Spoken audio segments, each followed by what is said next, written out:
নমস্কার, আমার নতুন আরেকটি ভিডিওতে আপনাদের সকলকে অনেক অনেক স্বাগত জানাই। আজ মঙ্গলবার দুপুরে খাওয়া দাওয়া করে আমরা কিন্তু চলে এসেছি বোলপুর শান্তিনিকেতন স্টেশনে ট্রেন ধরবো বলে। তো এখানে কিন্তু শান্তিনিকেতন এক্সপ্রেস ট্রেনটিও যথাসময়ে চলেও এসেছে। আমরাও কিন্তু আগে ট্রেনে উঠে পড়ি। ট্রেনে করে আমরা আগে যাচ্ছি শান্তিনিকেতন এক্সপ্রেস ধরে হাওড়া। তা হাওড়া থেকে আবার ওখানে ট্রেন ধরতে হবে। চলো, তা কোথায় যাচ্ছি পুরো ভিডিওটা দেখতে থাকলেই জানতে পারবে যে আমরা কোথায় যাচ্ছি। তা আমরাও কিন্তু যে যার মতন সিট নিয়ে এখানে বসে পড়েছি। বাইরের পরিবেশ দেখতে দেখতে আমরাও কিন্তু সময় মতো হাওড়া স্টেশনে কিন্তু পৌঁছে গেছি।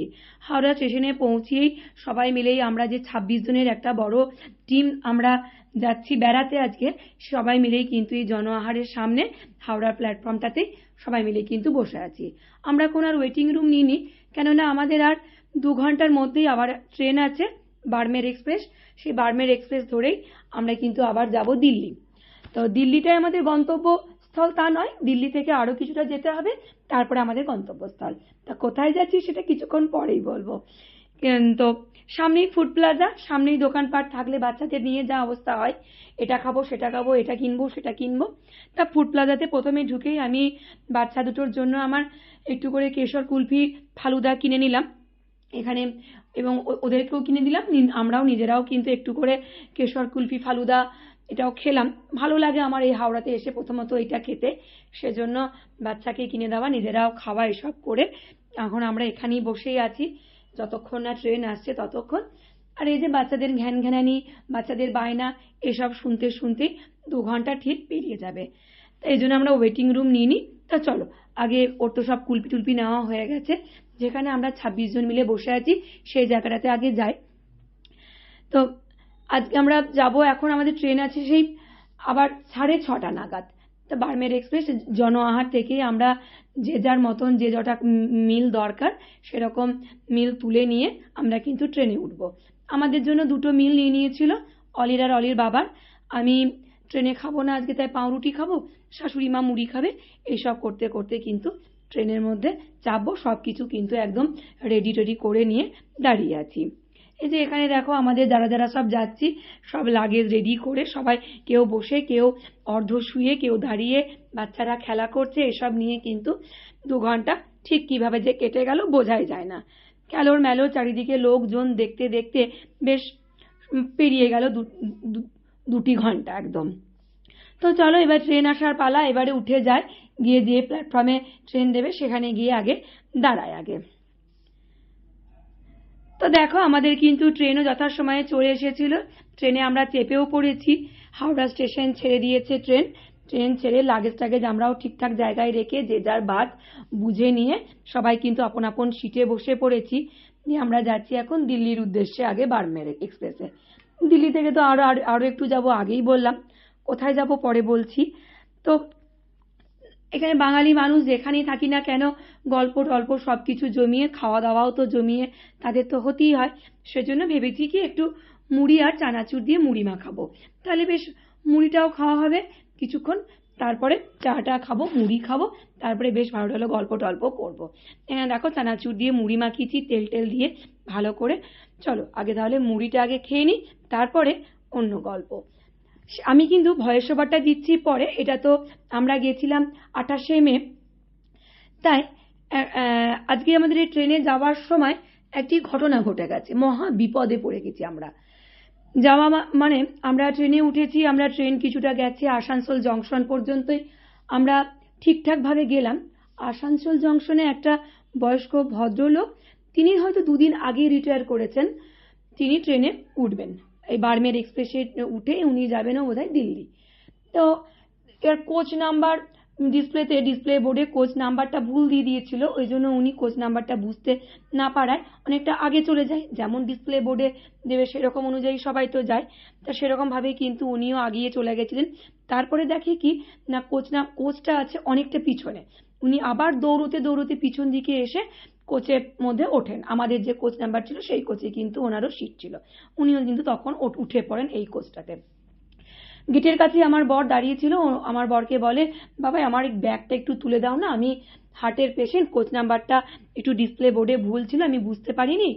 তা আমার বর ব্যাগটা যখন ধরে তোলে, ব্যাগটাও হেভি ওয়েট ছিল, উনিও উঠলেন, উঠে ভীষণ হাঁপাচ্ছেন দেখে আমার বর বলল, আপনি আমার এই সিটটাতেই বসুন, কোনো অসুবিধা নেই, আপনার কোন সিট নাম্বার বলুন, আপনাকে আমি খুঁজে দিচ্ছি, আপনি গিয়ে ওখানে তখন শুয়ে রেস্ট করতে পারবেন। ও বললো বেশ ঠিক আছে। আর এতটাই বেশি হাঁপাচ্ছে, মানে প্রচণ্ড হাঁপাচ্ছেন। ওমা কথা বলতে বলতে উনি যে, আমি ওনাকে একবার বললাম, কাকু আপনি এত হাঁপাচ্ছেন, আপনি একটু জল খান। তা উনি এক ঢোক জলটা খাওয়া মাত্রই, বোতলটা লাগিয়েছি কি লাগাইনি, উনি যেন একদম সেই কাত হয়ে ঢলে পড়ছেন। আমার শাশুড়ি মা যে বেডটাতে শুয়েছেন ওই বেডের মধ্যে শুয়ে পড়ছেন। আমি ঝট করে গিয়ে ওনাকে ধরি আর চিৎকার করে সবাইকে ডাকি। আশেপাশে যে প্যাসেঞ্জাররা ছিলেন, টিটিও ওই কোচটার মধ্যেই ঘোরাঘুরি করছিলেন। সঙ্গে সঙ্গে আমার চিৎকার শুনে টিটিও আসেন, প্যাসেঞ্জাররাও উঠে আসেন। কি হলো না, বয়স্ক ভদ্রলোক হঠাৎ এরকম হার্টের পেশেন্ট উনি বলেই দেখুন কাত হয়ে যেন শুয়ে পড়ছে, ওনার যেন শরীরের কোনো একটা অস্বস্তি কাজ করছে, আপনারা ওকে একটু দেখুন। তা দেখুন আমি গল্প করতে করতে এখন আমি পুরো বেনারস গঙ্গা পার হচ্ছি। বেনারসের গঙ্গাটাও দেখতে দেখতে আমিও কিন্তু পার হচ্ছি। আজ হচ্ছে বুধবারের সকাল, মঙ্গলবার রাত্রে চেপেছি ট্রেনে, আজকে হচ্ছে বুধবারের সকাল। বেনারসের গঙ্গা পার করে আমরা কিন্তু দিল্লির পথেই এগিয়ে যাচ্ছি। তো যেটা বলছিলাম, তখন ওনাকে জল টল দেওয়া, একটু মুখে চোখে জল দিলাম, পাখা দিয়ে বাতাস করছি, সব করছি, এদিকে এসিও চলছে, আমাদের ঠান্ডা করছে এসিতে, কিন্তু উনি খুব ঘেমে যাচ্ছেন। তখন একজন প্যাসেঞ্জার ওনার বাম সাইডের বুকে খুব জোরে জোরে হাতে করে প্রেস করতে থাকছেন। টিটি ওনার মুখের মধ্যে বেশ বাতাস দিচ্ছেন যাতে উনি শ্বাস নিতে পারেন, হার্টের পেশেন্ট তো সেজন্য। তা উনি আর শ্বাস নিতেও পারছেন না। ঠিক 10 মিনিটের মধ্যেই না উনি মারা গেলেন। মানে পালসটা এতটাই কম হতে হতে হঠাৎ উনি মারা গেলেন। তা মানে এরকম একটা যে মর্মান্তিক দৃশ্য আমরা একটা লক্ষ্য করতে পারবো, সত্যি মানে এরকম একটা আশা করিনি। মানে এত মর্মান্তিক দৃশ্য উনি রিটায়ার করেছেন, রিটায়ার করে উনি যাচ্ছেন মেয়ের বাড়ি দিল্লিতে মেয়েকে সারপ্রাইজ দিতে, যে আমি রিটায়ার করেছি তাই একটা আনন্দ উপভোগ করতে মেয়ের কাছে যাচ্ছে। তো কি মানে এমন একটা বাজে অবস্থা হয়ে গেছে, তাই মেয়েকে সারপ্রাইজটা এমন ভাবেই দিতে গেলেন উনি একদম পুরো মারাই গেলেন। মানে এগুলো একটা ট্রেনের ফল্ট, আমি বলবো পুরো রেলের ফল্ট এগুলো, কারণ একটা কোচ নাম্বারটা এদিক ওদিক ডিসপ্লে দেওয়ার জন্যই তো মানুষটা আজকে মারা গেলেন। উনি তারা মেয়ের বাড়ি যেতে পারলেন না। তা ওনার ফোনে প্রথমেই ফার্স্ট কল ছিল ওনার একটা কলিগের, সেই কলিগকে ফোন করা হয়, কলিগ তখন ছেলের নাম্বার দেয়, সেই ছেলে তখন ওনার ছেলেকে ফোন করা হয়। ছেলেই তখন বললেন যে বাবা 2 দিন আগে রিটায়ার করেছে, মেয়ের বাড়ি যাচ্ছিলেন দিল্লিতে, ছেলেও দিল্লিতেই থাকেন। তো এরকম একটা সেখানে গিয়ে হয়তো আনন্দ কিছু অনুষ্ঠান ছিল, যাই হোক। তো দেখো আমরা কিন্তু গল্প করতে করতে আমি এখন চলে এসেছি আমাদের ভারতের রাজধানী শহর দিল্লি। আমরাও কিন্তু লালকেল্লার পাশ দিয়ে ট্রেনটা আমাদের পেরিয়ে যাচ্ছে। আমরা এখন ওল্ড দিল্লিতে গিয়েই নামবো। তো লালকেল্লাটা আবারও একবার বাইরে থেকেই দেখা হয়ে গেল, বেশ ভালো লাগছে। আমরা কিন্তু দিল্লিতে অলরেডি নেমেই গেছি। তো উনি তখন ছেলে যখন বললেন, তখন ওনাকে ওই মৃত ব্যক্তিকে ধানবাদ জংশনে বা ধানবাদ স্টেশনে নামিয়ে নেওয়া হয়। টিটি তখন এখানে সেখানে ফোন টোন করে ধানবাদ স্টেশনে ডেড বডি নামিয়ে দেওয়া হয়। আসানসোলে যিনি ওঠাতে এসেছেন তিনি ধানবাদ চলে আসছেন গাড়ি নিয়ে। মানে একটা বিতিকিচ্ছিরি ব্যাপার হয়ে গেল। মানে আনন্দ করে তিনি যাচ্ছেন মেয়ের বাড়ি, হঠাৎ তিনি গেলেন একদম মারা গেলেন। এগুলো একটা মর্মান্তিক ব্যাপার। মানে এরকম যে ঘটতে পারে সত্যি এগুলো আশা করা যায় না, এগুলো এক ধরনের। তো দেখো আমরা দিল্লিতে নেমে যে যার লাগেজ নিয়ে সবাই রেডি, ছবি টবিও তুলছি, ভীষণ পরিমাণে গরমও আছে।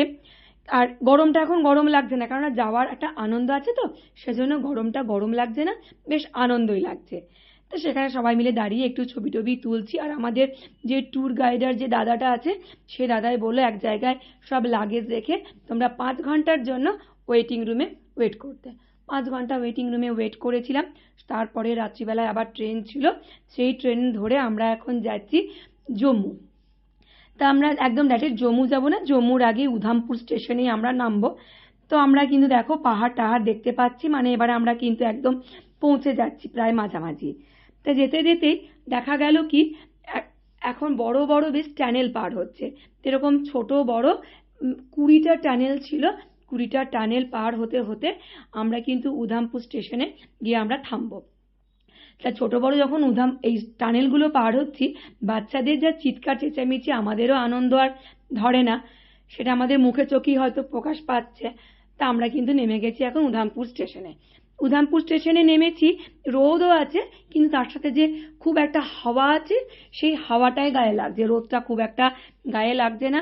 আবহাওয়াটা বেশ ভালো, খুব সুন্দর একটা আবহাওয়া। তো এখান থেকে সবাই আবার দাঁড়িয়ে জম্মু মেলকে টাটা বাই বাই বলে ট্রেনও ছেড়ে যাচ্ছে। আমরাও এখন যাব, যে আমাদের বাসটা রেখেছে ট্রাভেলার বাস, সেই ট্রাভেলার বাসে করে আমরা কিন্তু উঠে যাব এখন শ্রীনগরে। আমরা এখন যাচ্ছি আমাদের ভারতের ভূস্বর্গ শ্রীনগর বা জম্মু কাশ্মীর, সেখানেই যাব। তা জম্মু কাশ্মীরের রাজধানী শ্রীনগর, তাই আমাদের হোটেলটা নেওয়া হয়েছে কিন্তু শ্রীনগরে। আগে আগে কুলিতে ব্যাগ নিয়ে যাচ্ছে, বাচ্চারা ছুটে ছুটে যাচ্ছে, আমরাও যাচ্ছি। ওয়েদার ভীষণ ভালো, কিন্তু সবের মধ্যে একটা কি, ওই যে কালকে রাত্রে যে ঘটনাটি, ওই ঘটনাটি কিন্তু বারবার মানে চোখের সামনে যেন ভেসে উঠছে। কথা বললি ওই কথাটাই বারবার যেন মনে পড়ে যাচ্ছে। সারা রাত তো কেউ ঘুমাতেই পারিনি, চোখের পাতা এক করতে গেলেই শুধু মনে হচ্ছে ওই মানুষটার কথা। উনি বয়স্ক ভদ্রলোক, রিটায়ার করলেন, এবারে একটা বেশ সুন্দর জীবনযাপন শুরু করবেন, তা না তার আগেই তিনি একদম মারা গেলেন। এগুলোই মনে হয়, এগুলো একটু কষ্টও দেয় এগুলো নিজেদেরকে। তো দেখো আমরাও কিন্তু বাসে করে এখন এবারে যাচ্ছি শ্রীনগরের পথে। আমাদের ট্রেন ঢোকার কথা ছিল সকাল 9টায়, সেখানে ঢুকলো বেলা 1টায়, অনেকটা লেট করেছিল। সেজন্য সবারই পেটে একদম ছুঁচো দৌড়াচ্ছে। মাঝপথে দাঁড়িয়ে কিছু ভাত টাতও খেয়ে নিয়েছিলাম আমরা। তা ভাত টাত খেয়ে আবার কিন্তু গাড়ি করে আমরা শুরু করেছি যেতে এখন শ্রীনগরের দিকে। বাইরের আবহাওয়াটাও বেশ ভালো, খুব গরম নেই, কিন্তু একটা শীতল বাতাস যেন গায়ের মধ্যে স্পর্শ করছে। ঠান্ডা একটু মোটা গেঞ্জি পরলেও বেশ আরামদায়ক হবে, সেজন্য অলিকে গোল্ডিকে আর সব বাচ্চারা যারা ছিল সবাইকে একটু করে মোটা গেঞ্জি, কানে একটা রুমাল এরকম কিছু বেঁধে দেওয়া হচ্ছে, যাতে না খুব ঠান্ডাটা তাড়াতাড়ি ঝট করে না লেগে যায়। কেন বেড়াতে এসে যদি শরীর খারাপ করে যায় তাহলে তো মুশকিল আছে। তা চলো, এরকম চড়াই উতরাই নানান রকম রাস্তা ঘুরপাক খেতে খেতে কত উপরে যে আমরা উঠেছি মানে তো বলার কথা নয়। তো আমাদের এই ট্রেনটা অনেকটা লেট করাতে আমাদের আজকে পৌঁছাতেও অনেকটা রাত হয়েছিল। আমাদের প্রায় রাত্রি 1টা বেজেছিল আমরা যখন শ্রীনগর হোটেলে পৌঁছাই। ভয়েস ওভারটা পরে দিচ্ছি বলেই বলতে পারছি, তা না হলে হয়তো বলতে পারতাম না। তো এতটাই ওপরে উঠছি আর পাশ দিয়ে যখন দেখছি যে খাদ, তখন তো পুরো গোটা গা যেন একদম শিরশির করছে। আর পাহাড়টা দেখে আমরা সকলেই আনন্দে আত্মহারা হয়ে কেউ চিৎকার করে উঠছি, কেউ হো হো হি হি করে হেসে লাফিয়ে উঠছি। মানে এত ভালো লাগছিল, পাহাড়ের সৌন্দর্য যেন একটা অন্যরকম। তা আমার পাহাড়ের সৌন্দর্য খুবই বেশি ভালো লাগে, বা আমাকে একটু বেশি আকর্ষণ করে পাহাড়, তা সেজন্য খুব ভালোও লাগছিল। কিন্তু পাশ দিয়ে যখন খাদগুলো দেখতে পাচ্ছি তখন মাথা একদম চড়বড় করে ঘুরতে থাকছে, ভীষণ ভয়ও পাচ্ছিলাম। তো এরকম ভয় পেতে পেতে রাত্রি 1টা নাগাদ যখন পৌঁছই তখন ধীরে সুস্থে সাবধানে সবাই পৌঁছেছি। আর আমাদের গাড়ির যিনি ড্রাইভার দাদা ছিলেন তিনি কিন্তু খুব ভালোভাবেই সাবধানে আমাদেরকে পৌঁছে দিয়েছিলেন একদম হোটেলে। তো সত্যি খুব ভালোই লাগলো। চলো কাল থেকে তো আবার আমরাও বেরোবো চারিদিকে নানান রকম সাইট সিন দেখতে, কখনো পেহেলগাম, সোনমার্গ, গুলমার্গ অনেক কিছুই আছে, দেখতে যাব। তা চলো। আর এই পাহাড়ি রাস্তায় যেতে যেতে যেটা আমার লক্ষ্য করলাম সেটা হলো অটল টানেল। সেই অটল বিহারী বাজপেয়ী এই টানেলটা নাকি তৈরি করেছিল কাশ্মীরের এই রাস্তাটাতে। তো সেইটা ভিডিও ক্লিপসটা নেওয়া হয়নি, কেন তখন গোল্ডি ঘুমাচ্ছে, আমরাও সকলে অনেক ক্লান্ত হয়ে গেছি, কেউই ওই ভিডিওটা নিতে পারিনি। তা 14 থেকে 15 কিলোমিটার লম্বা যে টানেলটা আমরা পেরোচ্ছি, এতটাই সুন্দর লাগছে তার দৃশ্যটা। ভিতর দিয়ে যখন সব গাড়িগুলো যাচ্ছে পেরিয়ে একের পর এক, এত সুন্দর একটা ভিতরের আওয়াজ, সেটা সত্যি কানে না শুনলে বোধহয় প্রকাশ করা যাবে না, বা চোখে না দেখলে সেটা অনুভব করা যাবে না যে এটা এতটাই সুন্দর একটা জিনিস। ভিতর থেকে এসির একটা হাওয়া, এমনিতেই বাইরে শীতল হাওয়া চলছে, তার উপরে এরকম একটা ভিতরের ঠান্ডা হাওয়া, সবকিছু মিলে একটা যেন অটল টানেলটা বেশ ভালো। যাওয়ার সময়তেও তাই, আসার সময়তেও তাই, দুবারই পেয়েছি অটল টানেলটা, বেশ ভালো লেগেছিল। তাহলে চলো ভিডিওটা এখানেই শেষ করি, আর গল্প করে ভিডিওটা বেশি বাড়াবো না। দেখা হচ্ছে অন্য একটি ভিডিওতে। তাহলে ভালো লাগলে অবশ্যই লাইক কমেন্ট করো, আর আমার ভিডিওতে অবশ্যই চোখ রেখো বা আমার এই পেজে চোখ রেখো। একের পর এক ভিডিও আমি দিতে থাকবো, কোথায় কোথায় ঘুরেছি, কিভাবে কি আনন্দ করেছি না করেছি। তাহলে চলো টাটা, আমরা এখন ওপর দিকে উঠতে থাকি।